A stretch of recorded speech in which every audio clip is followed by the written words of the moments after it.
Good evening and welcome to News from Neptune for the 49th week of 2017. I'm Carl Estabrook. For more than a quarter century, this program has been a weekly hour of spontaneous and unrehearsed discussion of the news of the week and its coverage by the media, first on a so-called community radio station, and now via Urbana Public TV and YouTube.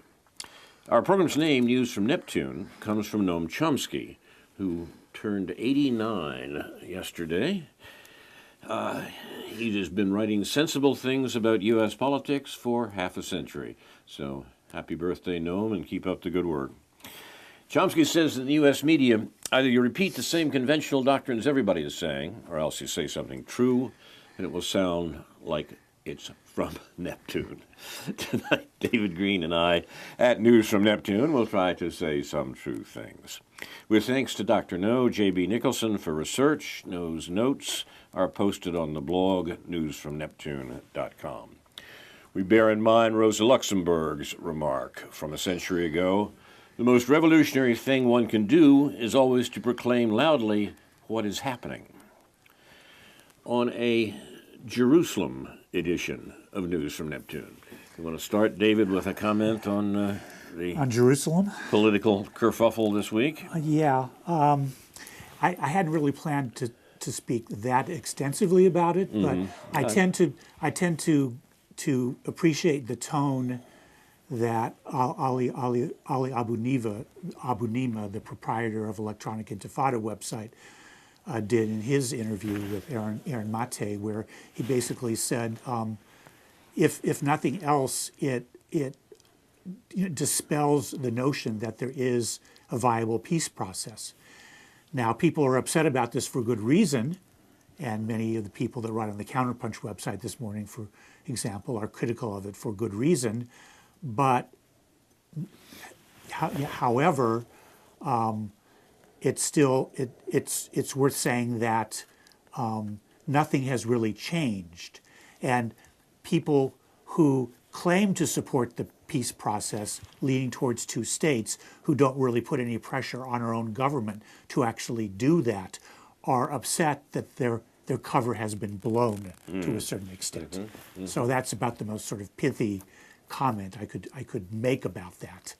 But since the peace process has been largely a sham anyhow, as a cover for ongoing policy of the U.S. and its principal cadet in the region, that is the government of Israel, the idea that this move by the U.S. government shows up the peace process, that may not be a dead loss. I mean, I actually have entertained the notion that this has less to do with the ongoing American policy in regard to Israel and the Palestinians than it has to do with the general reorganization of Mideastern politics taking place rather visibly right now, up to and including the notion that this playing the Jerusalem card, so to speak, by the U.S. government may be part of the general policy of the U.S. attempting to handle its clients. It has two principal clients in the region and one principal adversary, or one major adversary. There are other clients and other adversaries, but the clients are Saudi Arabia and Israel, and the adversary is Iran, more clearly backed by Russia now than it has been for a long time. Now, in that situation, the notion that Washington's policy is set by caprice seems to me to be quite wrong. These people who are setting American policy are not stupid. I mean, we went to school with them. We know who they are. You keep telling me I went to school with them, but I don't know. I don't know if I did. Much or more than I did. But in any case, the notion that there is actually a strategy being practiced by the American government here seems to me to be interestingly supported by two parallel incidents. One, the Trump administration, while seeming to give in to Netanyahu's government, on the same day ordered Netanyahu's ally, MBS, the ruler, effectively, of the Kingdom of Saudi Arabia, to fold up his operation in Yemen, the blockade operation in Yemen that has been so strongly condemned, as it should be, for the misery that it's brought to that country. And the Trump government wasn't half-hearted about it. Just said, stop this, don't do this anymore, open up this blockade, do not, well, that's perfectly reasonable, but the fact of the matter is that that was the decision being made in Washington at the same time this announcement about Jerusalem came forth. There were also other things about the announcement about Jerusalem that made it look a little different. One was that although Trump made a big deal public announcement about it, he then quietly added the fact that making the decision effective would be postponed for 6 months. Now, what's going on there? You do this and then say, but I'm not going to do it right now. I mean, this is deal making, hey? Yeah. I mean, if Trump were buying a hotel in Florida, there might be similar sort of jockeying for position going on. I'm not saying this is all Trump's doing. It's not. This is the American government making decisions. But I'm saying that the publicized decision may not tell the whole story. Another peculiar thing, the mad woman from hell, as I think Pepe Escobar calls her, the American ambassador to the UN, who has his reputation for being a fire-breathing witch, immediately said, oh, by the way, the actual boundaries of Jerusalem and the decisions about it, that awaits further discussion and agreement. Mm-hmm. So the most extreme member of the administration, put the lid on it.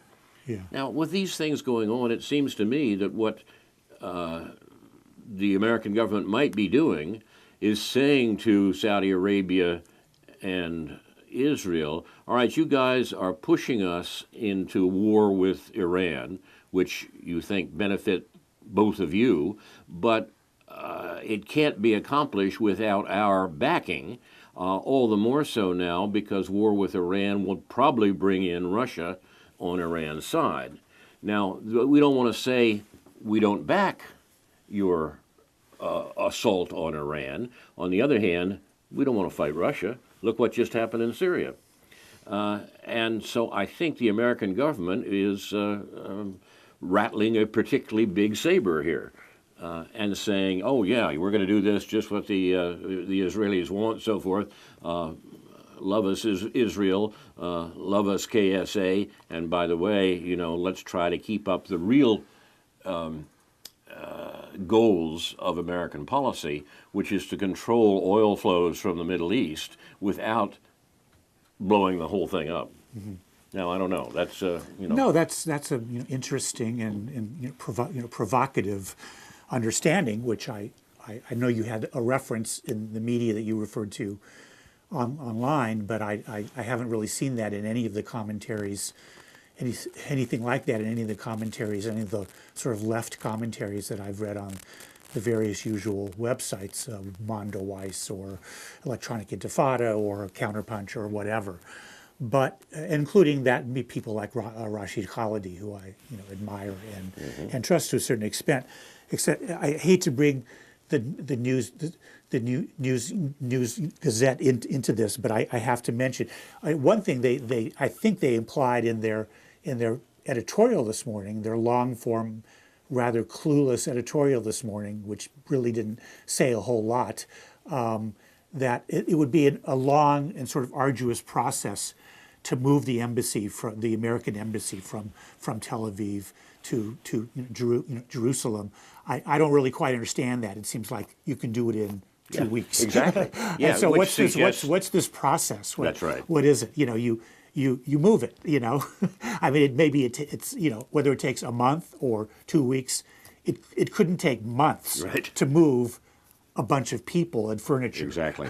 I think you put your finger on a key to what's Yeah. going on there in terms of the American policy, Yeah. what the real interests are, and how the negotiation is going forward. And it now awaits gratitude from Jerusalem and from Israel, and from Israel's ally, the Kingdom of Saudi Arabia. And that's indeed what the U.S. is trying to organize in the region without undue strain to American resources, and certainly without provoking a confrontation with the Russians. So one more humorous comment I would make in regard to the pretty awful editorial, but sort of bloviating editorial that the News Gazette editors, who I think amounts to a person named Jim Dye, made this morning, is that they use three metaphors, or if that's what you want to call them, to describe the Middle East, all in the same, within 5 paragraphs. The Middle East is a tinderbox, it's a powder keg, and it's a boiling cauldron. Okay. It's all those things that were at different phases of referring to the Israel-Palestinian conflict or the Middle East. You apply all of these things, and it just occurred to me that you should probably choose one or the other and stick with it, because if you got your tinderbox and your powder keg, the boiling, I think it's like rock. Put it out, It's right. like rock paper scissors. Yeah, The exactly. boiling cauldron isn't gonna allow you to have your Exactly. tinderbox and powder keg, and then you right. just deal with the boiling cauldron. Maybe that would simplify things a little bit. I think there may be something going on here. The clash of metaphors may Yeah. exactly tell us something about that. The boiling cauldron will finally put out Yeah. the fire in the tinderbox. But in all semi-seriousness, the idea, the fact that the News Gazette editors resort to this kind of language about Israel-Palestine, with the usual comment about the Palestinians wanting to destroy Israel, Right. and all that stuff, is just to reassure people that they haven't quite given in to any kind of understanding, not just of Israel-Palestine, excuse me, but of the Middle East at large. Somehow all this conflict just emerges from that region, and we get drawn into it. Right. God knows why. That's right. God, none of the gods of Innocent any of the bystanders. Abrahamic religions know why Right. the United States, the poor innocent United States, gets drawn into that region and just can't seem to figure out how to deal with all these really difficult people. Just bad luck. So it's just such stupidity. And the people quoted, the person quoted towards the end of the article to kind of reassure their analysis of what happened in the last few days was, of course, our good friend Alan Dershowitz, who I know our friend Francis, our actual friend Francis Boyle, responded this morning with an article he had written about Dershowitz. But of course, nothing. I think the main one of the things that Dershowitz has in common with Benjamin Netanyahu is that neither of them are really capable of being truthful about anything. I mean, and I think that's almost not overstating it. That it's really difficult. I mean, in regard to these politics, it's impossible for them to say anything either truthful, even at a basic level, or God forbid, insightful. So that's liberal Zionism for you. Without wanting to pursue these particular rats down this particular rat hole anymore, Right. I still think it may be worthwhile to note that the discussion of American policy and Israeli policy is carried on at a level of not just tired metaphors, but absolute fantasy. Most Americans don't know what's happening in the Middle East and don't know that they don't know because they hear these metaphorical accounts of how the U.S. is working for truth, beauty, and so forth in the Middle East. It's unfortunate that we don't have a serious discussion of what's going on there with the American policy and the Israeli policy well enough known that we actually could comment on it. There's an aspect of it that I think may have more to do with certainly with the internal Israeli politics in the matter, and that's the legal difficulties that Bibi Netanyahu is in. There is for all the turn to an ever more belligerent and rightist, you might say, policy on the part of the Israeli government under Netanyahu, the fact of the matter is that he has opposition of various sorts, not just for people who want a less belligerent stance on in regard to the Middle East, but folks who are concerned about Netanyahu himself, his own personal honesty, peculation in office, and real opposition from other Israeli right-wingers, we might say. So I think a lot of these things play out in there. Yeah. I think Netanyahu might be very interested in a sort of covert deal from Donald Trump saying, have I got a deal for you? And it'll make you look good, because Netanyahu's going to be needing things that will make him look good, perhaps. Yeah.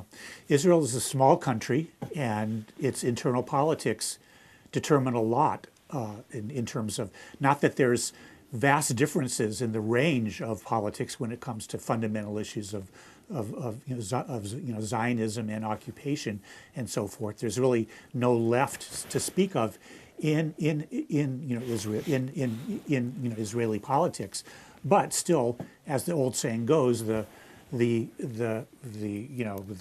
what is it? The stakes are so low. There's so much drama because the stakes are so low. The stakes are really about the personal fortunes of the various political parties and political figures as they rise and fall within Israeli politics. And as the astute commentator Shir Haver always notes, that has a lot to do with helping us to understand some of the sort of day-to-day things that are going on in the Israeli political system. And when we follow the personal politics these days in the Middle East, we always come back to someone that most Americans don't know, and that very few people even who paid attention to the Middle East knew at all 6 months ago. Mohammed bin Salman, the Crown Prince of Saudi Arabia, pretty clearly in line to succeed his demented father, the present king of Saudi Arabia, and the effective power behind the throne, and perhaps soon to be on the throne, in Saudi Arabia. This guy is a piece of work. And this week it was revealed that he has bought himself a piece of work, a piece of Leonardo da Vinci's work, perhaps, this amazing portrait, which may well not be by da Vinci, that sold for $450 million. It was finally revealed this week that the buyer is none other than MBS, as he's called, Mohammed bin Salman, the heir to the throne in Saudi Arabia, who is busily imprisoning his cousins and co-workers and taking their money. Well, we now find what he was using some of that money for, $500 million for a painting that may not be legit.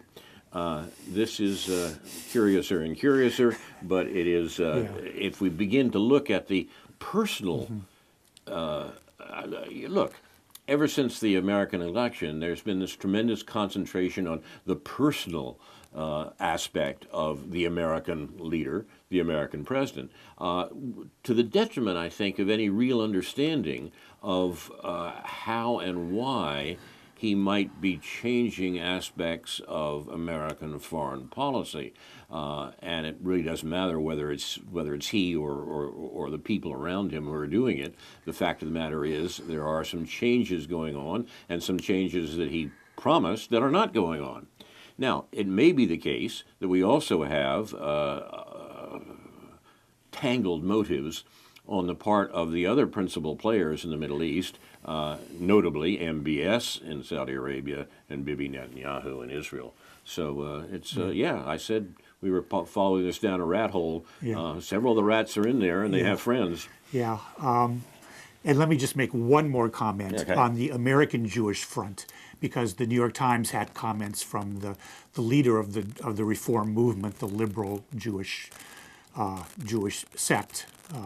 A guy named Rabbi Rick Jacobs, who apparently they're having their annual meeting somewhere this week that happened to coincide with all this business. And the question is, at what point the liberal American Jews, the liberal American Zionists, will disaffiliate themselves from the Netanyahu government or from the Trump regime. These people are all critical of Trump for all kinds of reasons. They hate Trump, but when it comes to something like Trump supporting Israel in this way, their criticism is relatively qualified, and they weren't necessarily happy with it. But again, they don't like attention being drawn to the fact that they say they want two states, but don't really do anything to get politicians and the American government to pursue over the last 20, 25 years since, let's say, Oslo in '93. They don't do anything to get them to actually pursue that, to put pressure on the Israeli government to do that. So, I mean, it wasn't like, Rick Jacobs, Rabbi Rick Jacobs, just kind of waffled and said one thing, well, I don't really like it, but maybe it'll turn out okay. Kind of a thing. So, I don't think this can be written off. I mean, see how much importance there was attached in the election campaign to Adelson's support for Trump. Right. Very prominent early on, much cooler later on. And the people in the Trump campaign, I mean, if you want to say that the Trump administration has as one of its primary goals being reelected, one of the things it has to pay attention to are some of the constituencies that put up not only votes but money for that campaign. Look, here's someone say, look, let's do something about Jerusalem. We'll get Adelson back on our side. These guys aren't stupid. They're evil. That's different. So you're listening to News from Neptune, where we are talking about hopefully psychology. Neither stupid nor evil. We're talking about psychology and trying not to. I'd prefer stupid anyway, but if I have to be one or the other. Everybody's stupid once in a while. But, and nobody can be stupid all the time. I've got a few things here I can just run down, and maybe you want to respond to one or more of them. And just some old business that I've been wanting to mention, at least for the last 3 or 4 weeks. There was a lot, and this is the way news cycles go. There was a lot about the opioid crisis for a while there, and now it's gone. And sure, you wouldn't expect they're going to have an article about the opioid crisis every day saying, oh, there's still an opioid crisis. But the question is, how do we understand the opioid crisis and what are we going to do about it? And during that period, about a month or 6 weeks ago, we were hearing about several aspects of looking at the opioid crisis. One was to understand this Sackler family that owns the company that developed pharmaceutical advertising in general, and then promoted opioids in particular, and has become billionaires off of doing that and other things. And they were publicized in long articles in the New Yorker magazine. I think Esquire, and one of the writers of one of these articles was interviewed long form by Amy Goodman. So the Sackler family, everybody now who reads or watches that stuff knows who the Sackler family is and what their role in all of this is and how rich they've gotten from it. But the question is whether it can be really reduced to the Sackler family. Another way, of course, understanding this, the opioid crisis, is places where people are out of work, places where communities have been devastated by neoliberal policies. Right. We all know the story. We've been through that. I don't have to elaborate terribly on that. And then one other perspective has to do with the criminalization of opioids, whether or not people are poor, whether or not the Sacklers are rich. How does the criminalization of drugs in general and opioids in particular affect people? What happens to people when they get addicted and then can't get their drugs and then go to other drugs like fentanyl, and then you combine those drugs, and that's how these overdoses happen when you combine all these drugs. So a third perspective on the opioid crisis has to do, and this is what Aaron Mate on the Real News Network was getting at when he interviewed his father, Gabor Mate, who's a well-known advocate in Vancouver, Canada, of decriminalizing opioids and heroin and other drugs. And so I just wanted to put on the table that when the quote-unquote left or when the the people like us are Yeah. whoever they are, us and the one other person, starts talking about the opioid crisis. I got the idea that the media and the liberals in general were kind of falling in love with the idea that it's all the Sacklers' fault, and the Sacklers are perhaps evil. In their business dealings and their pharmaceutical dealings. I'm not sure if they're any more evil than the other pharmaceutical companies, but this isn't all, you have to be fair, and not only fair, but just understand it well enough so you can actually resolve it in a way that I don't think you could just blame it all on the Sackler family. Absolutely Although it's right. good to know about how the madmen, the advertising geniuses, they started off in in Valium, and they went from there. Very much a product of the up and coming side of kind of respectable drug culture of the 1950s. Very much Valium was very much a part of the I guess I would say the pre-feminist culture in this country. Okay. Just One one comment. comment Sure, on that. sure. The old SDS motto that we bring up every now and then, that everything is connected when you start talking about these political issues, seems to me to be quite right and worthwhile, and that the attempt to ignore the connections is the strategy of the people we don't like. So the connection here, the important connection here, is the so-called opioid crisis and the general health care argument that's going down so badly in this country right now. The U.S. is shamefully retrograde in not having the sort of health care program that was instituted in all major capitalist countries after the Second World War. We're 2 generations, if not 3, behind in that regard, and we're behind because of the profits of the pharmaceutical industry and the medical system in this country that has been not constructed for the benefit of citizens, but for private profit. The capitalism is the victim again, but there are intermediate solutions, such as you mentioned, the decriminalization of these drugs, the sorts of support that people with addictions need, all of that to be provided under a medical program that we speak of as Medicare for all or single payer or something of that sort. The answers are there, the answers are obvious, and it's the business of our political leaders to obfuscate the case, to make people not understand what's going on here, to suggest that there are other things that must be done. We've got to kill Mexican drug lords and deal with a strategy which does not redound to the profits of American corporations. There is so much more and so much more obvious so much more to be done that's obvious that it's almost difficult to know where to begin to discuss the matter. But certainly the way we're discussing it now is not the way to do it. Decriminalization of drugs is top of the list. Health care is even more important, perhaps, in an overarching plan that would deal with these supposed crises. Yeah. I mean, it's important to remind ourselves that criminalizing drugs has always been about criminalizing poor people. Yes. What's new about this is they're criminalizing poor white people. Not that poor white people haven't been criminalized before, but so that's one thing. And then just to remind ourselves that while it runs against the grain of ordinary decent people that if you have drug addicts, it means you got to give them drugs. But when you think about it, that's what we do anyway. That's right. People smoke, they buy cigarettes.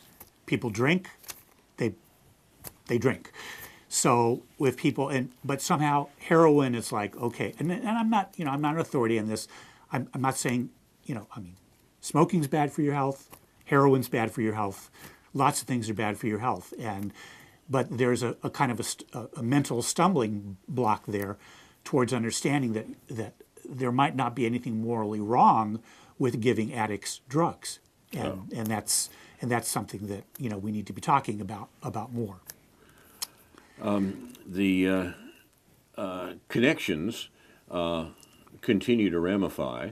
The awful tax bill or tax bills that are in the Congress right now have some effects on these medical questions, which are so badly treated by the American government at the moment. One of the most shocking, well, it's hard to say, a shocking element in the discussion that relates to our local political situation occurred without much notice in the local press.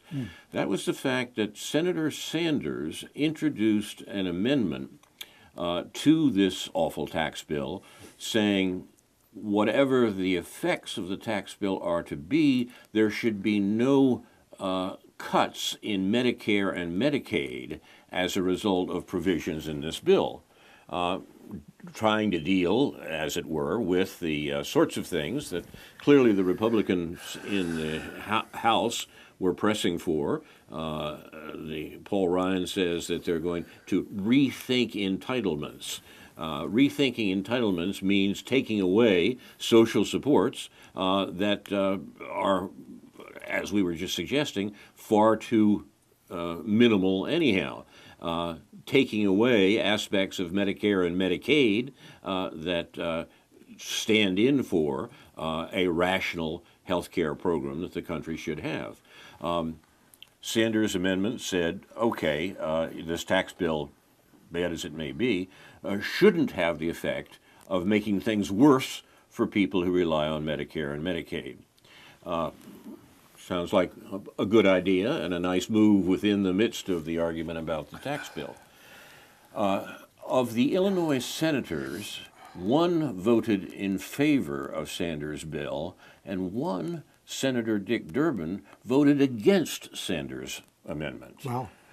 Yeah, he said Durbin was not, although he dines out on being one of the leading Democrats in the Senate, he was not willing to support Sanders' attempt to maintain Medicare and Medicaid spending.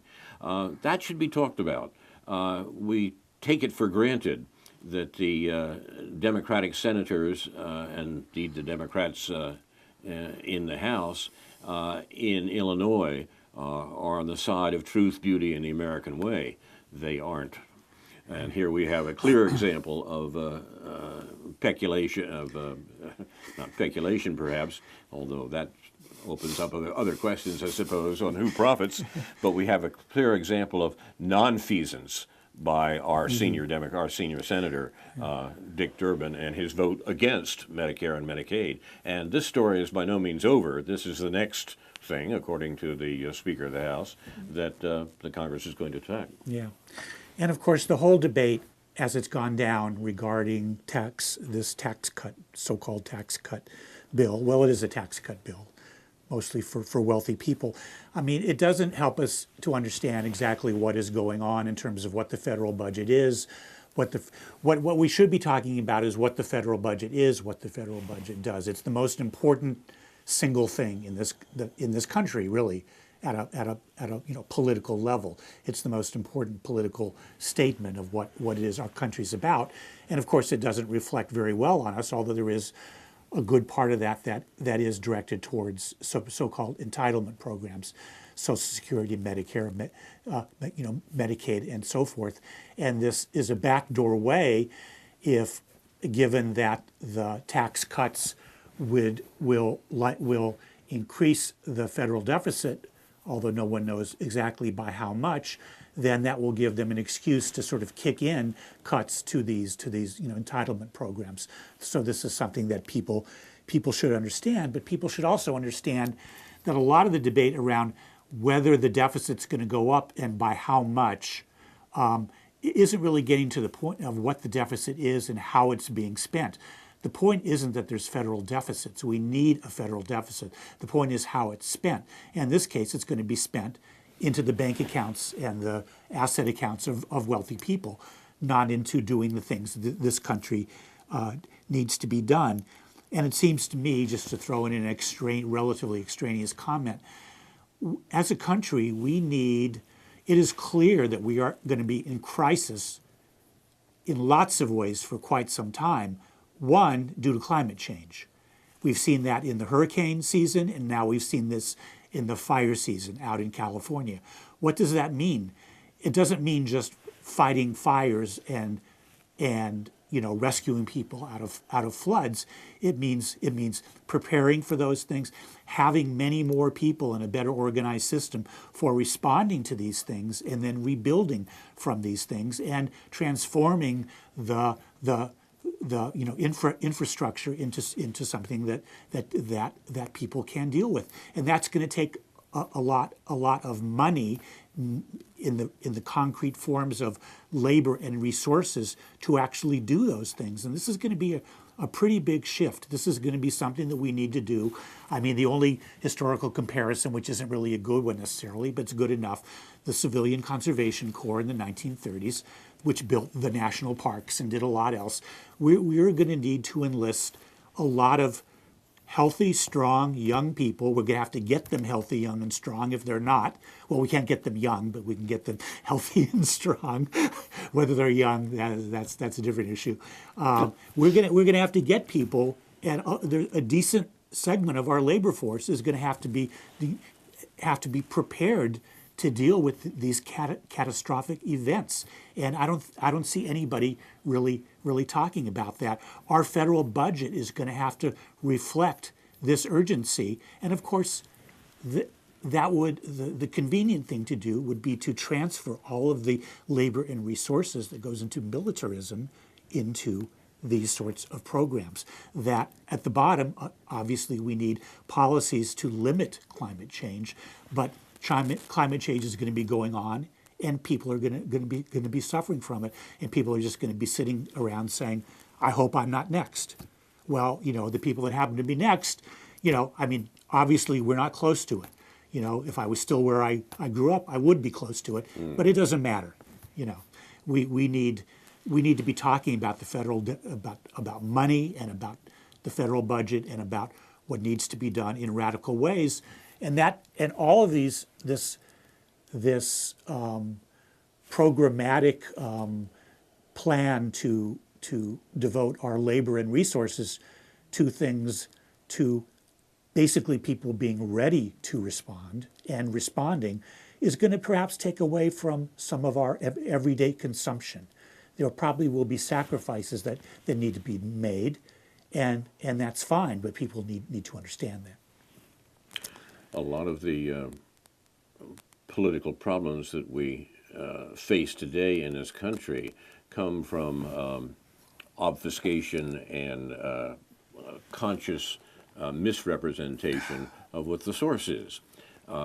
Many of the situations that we face grow out of a major fact about the American population over the last 40 years, and that's a tremendous and accelerating growth in inequality. We talked about this a week or two ago. We talked about the interesting statistical approach called the Gini coefficient, named for a early 20th century semi-fascist, I might say, Italian economist. The Gini coefficient had his political views didn't have much to do with his analytic work. The Gini coefficient is a rather elegant mathematical description of the inequality in society. Mm-hmm. You take a society and assume that the wealth of the society is evenly divided throughout the society. Everybody has an equal share. That's a situation that the Gini coefficient, for which the Gini coefficient would be 0. Now, you can move from that to a situation in which everything in society is owned by one person and everybody else has nothing. You assign a value of 1 to that situation in Gini's analysis. And his mathematics, the mathematics are rather elegant, his mathematics show how the variation of the index from 0 to 1 can picture how well or ill divided the wealth of the society is. Now, on that scale, the United States has a Gini coefficient of about 0.8, one of the highest in the world.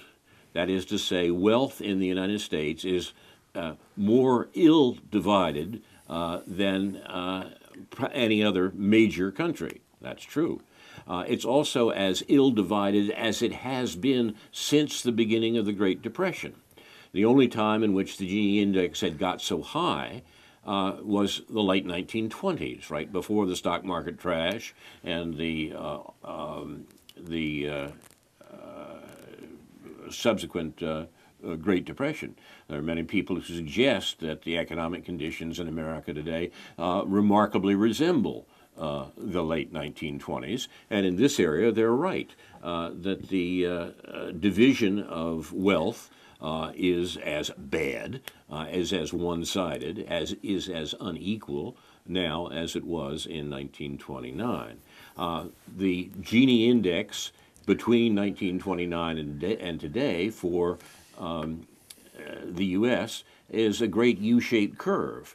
That is, inequality declines in the Depression, in part because of Depression policies, but other factors as well. Inequality declines in the Great Depression and reaches a low point.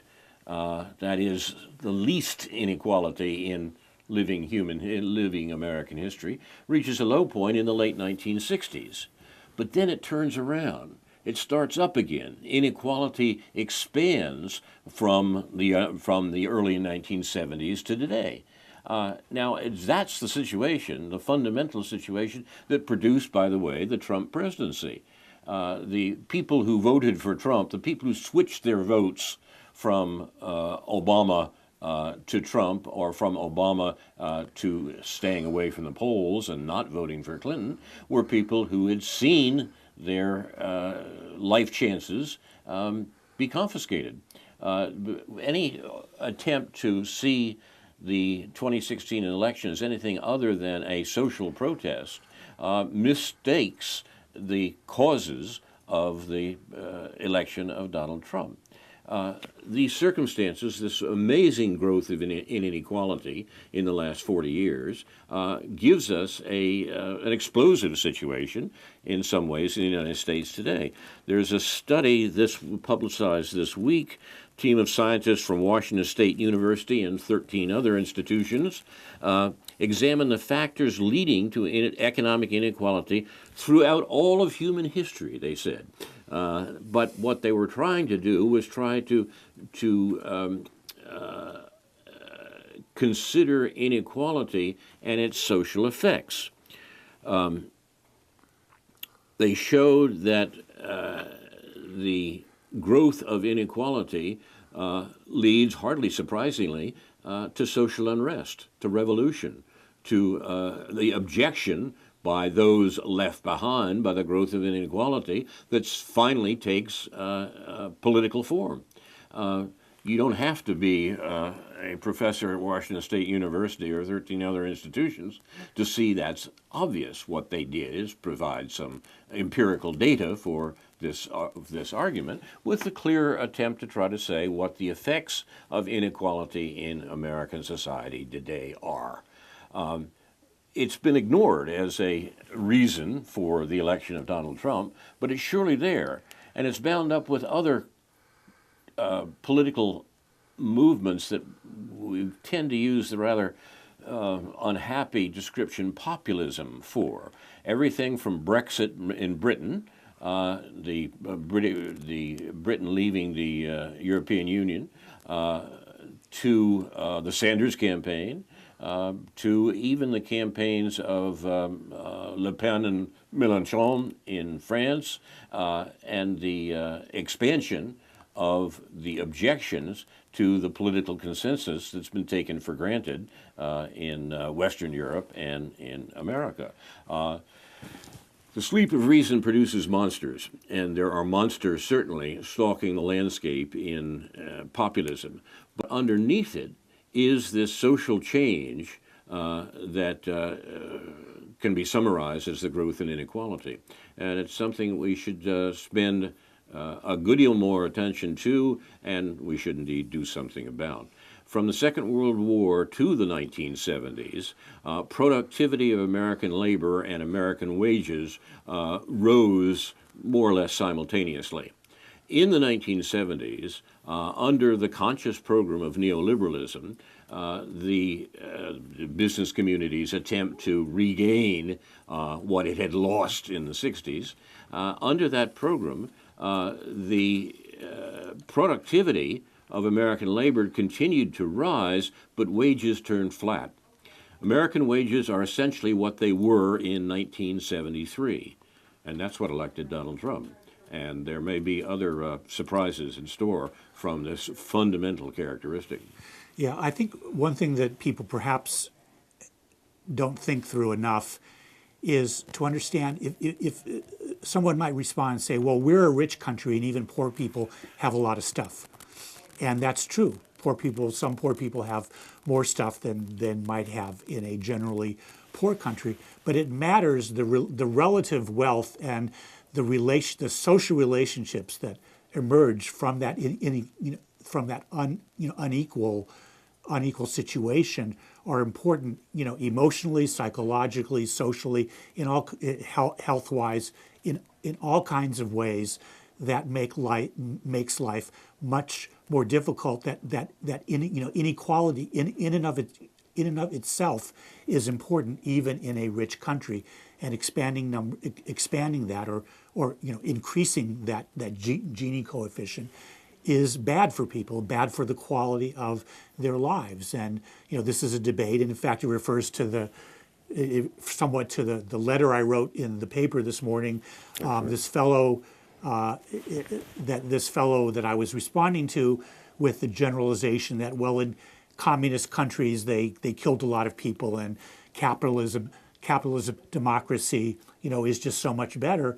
And you don't have to romanticize living in a place like Cuba, but so obviously, especially in light of the recent hurricanes, the Cuban response versus the Puerto Rican response, or the effects on Cuba versus Puerto Rico, effects on a poor country with relative equality and not indebted to American banks, as opposed to Puerto Rico. They're both the nature of the devastation and the recovery are affected by that. And the quality of life in Cuba, where people are poor, but they do have access to basic services, to basic free education, health care, and housing. Even though their housing system isn't great, there aren't, from what I understand, homeless people in Cuba. That says something about the quality of, not just the quality of everyone's life, but the relationship between a certain kind of social solidarity and the well-being of every person and their social commitment to each other. 2 points on this. One, averages are misleading. Two, the career of capitalism is not particularly well described in our society.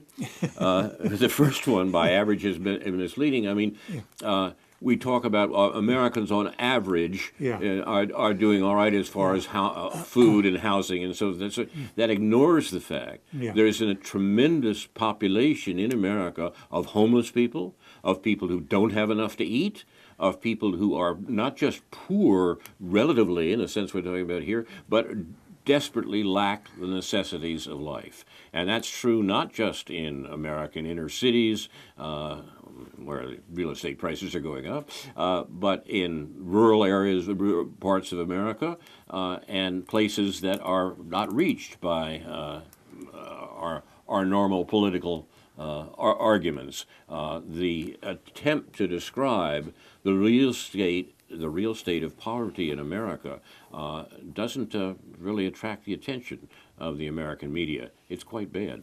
Point two, the history of capitalism in the last century is desperately misrepresented in our popular discussion. We started the evening by mentioning Noam Chomsky, birthday yesterday. Happy birthday, Noam.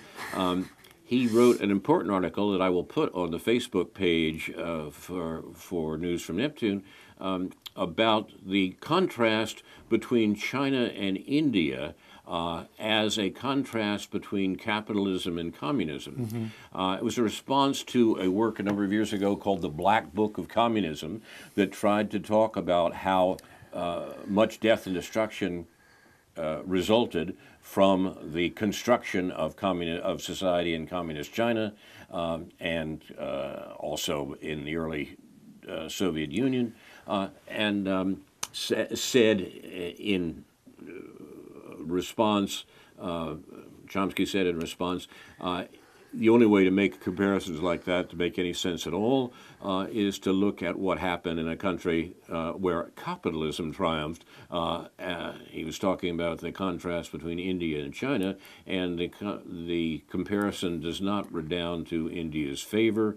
The modernization, such as it was in India, produced at least as vicious a situation in terms just of numbers of unnecessary deaths as the Chinese Revolution did. But that's not part of the story that we tell ourselves in this country. History is sometimes a worthwhile investigation here because it destroys myths like that. Nobody has to romanticize either the Soviet Union or communist China, the former Soviet Union and the former communist China, and nobody has to minimize the violence or the deaths that were caused of that. But when this fellow Bruce Kaufman, who writes this silly history lessons column in the Sunday paper, attempts to just say, well, they killed 100 million people, and he didn't mention at all what the cost of capitalism was, except to refer sort of to the fact of capitalism's ending lives, which is a strange way to talk about killing and murdering people. Yes, lives end under capitalism, but they get murdered. People get murdered under communism. That isn't really a very good way to understand history and how these processes have played themselves out. So just, whenever you see these figures, 100 million people killed under the Soviet Union and in China, it's like, how do they count? What counts? Who counts? These are just apologists, the worst sort of apologists for capitalism. And the truth is that capitalism is what we're left with, and we see how badly it's working now. So people, this article was a critique of the fact that millennials are apparently attracted to socialism. I'm pretty sure that the kind of socialism they're attracted to, by and large, is the kind of socialism, quote unquote, that's being offered by Bernie Sanders, and that's fine. Some programs to make people's lives easier, free college, free health care, or socialized school, socialized health care. That's fine. That's not anything for Bruce Kaufman to get all worked up about, but at least he reveals what his propaganda mentality is in that regard. So yeah. You've been watching News from Neptune. I want to conclude tonight with a comment that both you and I posted this week, and will be on the Facebook page for News from Neptune. It's evident that a significant faction of the ruling elite in America has concluded that Trump must go in one form or another. There is not, however, an ounce of democratic or progressive content in this campaign. The conflicts in Washington are conflicts within the ruling class, pitting the Trump administration against powerful elements of the military and intelligence apparatus with which the Democratic Party is aligned. Democratic Congressman Al Green on Thursday moved a vote in the House of Representatives to bring articles of impeachment against Trump, which was overwhelmingly rejected by congressional Democrats and unanimously by Republicans. Unlike Mueller's investigation, Green's proposal is based on the president's defense of white supremacists in Charlottesville and his retweeting of anti-Muslim videos previously posted by British fascists. Democratic leader Nancy Pelosi made clear that the Democrats' votes against the measure reflected not their support for Trump, but their desire to wage their campaign on charges of Trump's collusion with Russia, saying that Mueller's inquiries should be allowed to continue. The point is to do it for the right reason, eh? Even as they have intensified their efforts to brand Trump a traitor and a Russian agent, the Democrats have avoided any opposition to his right-wing domestic policies.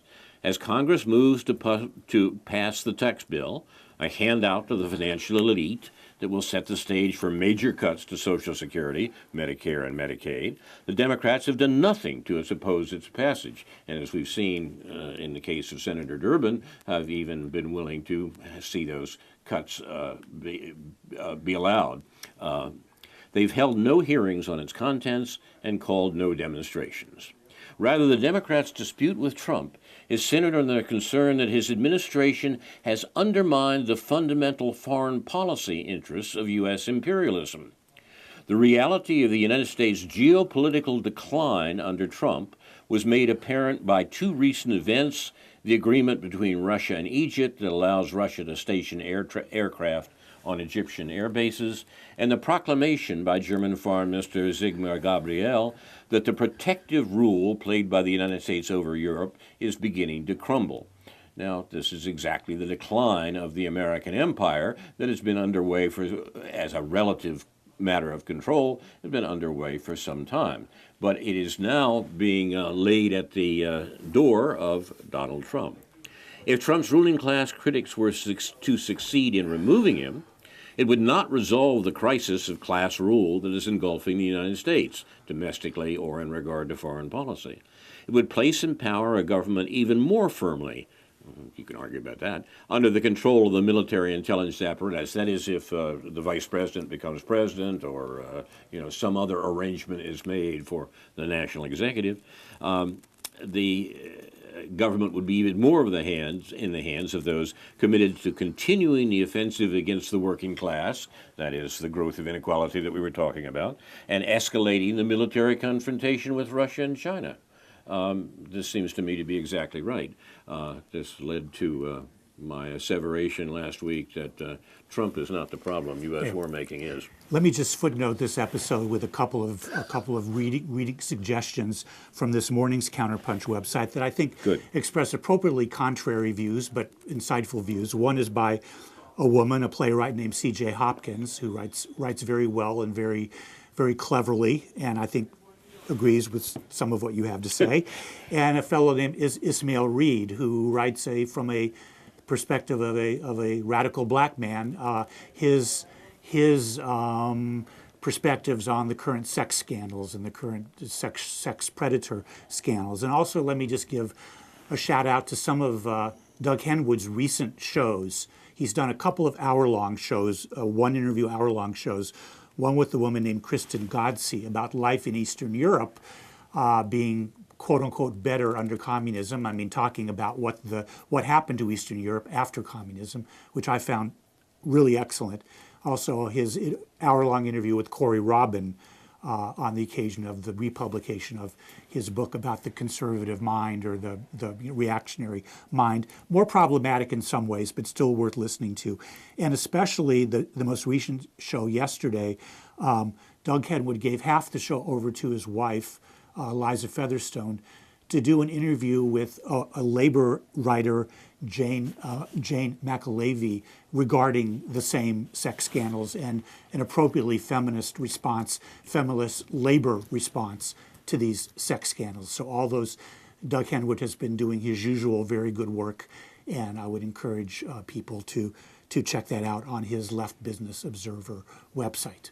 You've been watching News from Neptune for the 49th week of 2017, presented by Carl Estabrook and David Green, produced and directed by Jason Liggett and Ethan Young. Inshallah, we'll be back next week with a new edition of News from Neptune to remind you, in the words of Edward de Vere, what's past is prologue, what to come in yours and my discharge. In the meantime, confusion to our enemies, and a good night to you.